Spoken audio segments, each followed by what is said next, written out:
এই মুক্তিযুদ্ধ এবং এই গণঅভ্যুত্থান এবং 90-এর গণঅভ্যুত্থান এগুলো মানুষের অর্জন। আমি হাম নিয়ে কথা বলবো, আমি শিক্ষা ব্যবস্থা নিয়ে কথা বলবো, নাকি জুলাই সনদ নিয়ে কথা বলবো, এই চয়েসের মধ্যে তো আমার থাকার কথা না। এনসিপি কখনোই গণঅভ্যুত্থানে একক দাবিদার কখনোই হবে না।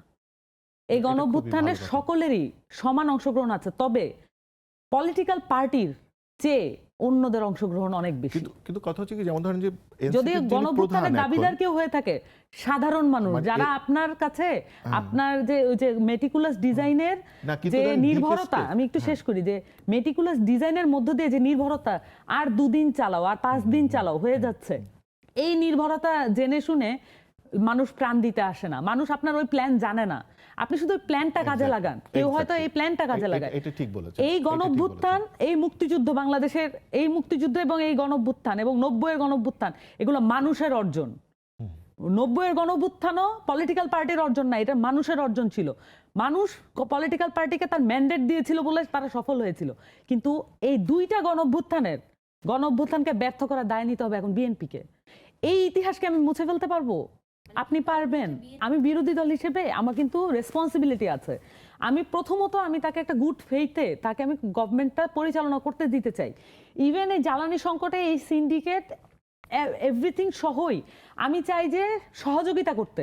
কিন্তু আপনি যখন কোনো কিছুই ওপেন করেন না, তখন তো সহযোগিতা বন্ধ হয়ে যাবে। আপনি যখন আরোপ করবেন, এই পুরো সংসদে একদম জোর করে আরোপ করা হচ্ছে এই জুলাই সনদকে বাস্তবায়নের প্রক্রিয়াটা যেন দীর্ঘসূত্রিতাই হয়।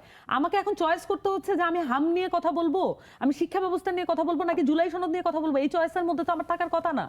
অ্যাজ এ বিরোধী দল আমার তো চয়েস করার কথা যে আমরা সবাই জনগণের জীবন মান উন্নয়নের জন্য কথা বলবো। আমি আমার এলাকা নিয়ে কথা বলবো, আমি আমার শিশুদেরকে নিয়ে কথা বলবো, আমার নারীদের কি অবস্থায় আছে তাদের কর্মসংস্থান নিয়ে আলাপ করব। আমার তো এগুলো নিয়ে আলাপ করার কথা, কিন্তু আমাদেরকে ব্যস্ত রাখা হচ্ছে জুলাই সনদ। এখন দেখেন, আমি যদি আমাদের কালকের অধিবেশনে যদি আমরা হাম নিয়ে কথা বলা শুরু করি, আমরা যদি অন্যান্য সংকট নিয়ে কথা বলা শুরু করি, তখন জুলাই সনদের 12টা বেজে যাবে। এই কি সিনারিও না? আমি কি ভুল বলছি? মানে আমাদেরকে চয়েস করতে বাধ্য করা হচ্ছে।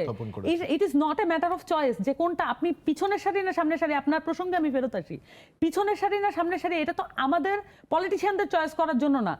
জনগণ আপনাকে ম্যান্ডেট দিয়েছে, 68% মানুষ যারা গণভোটে হ্যাঁ দিয়েছে, আপনি বিএনপিকে এটা বলতে অস্বীকৃতি জানাবে যে 40% বিএনপিকে ভোট দেয় নাই?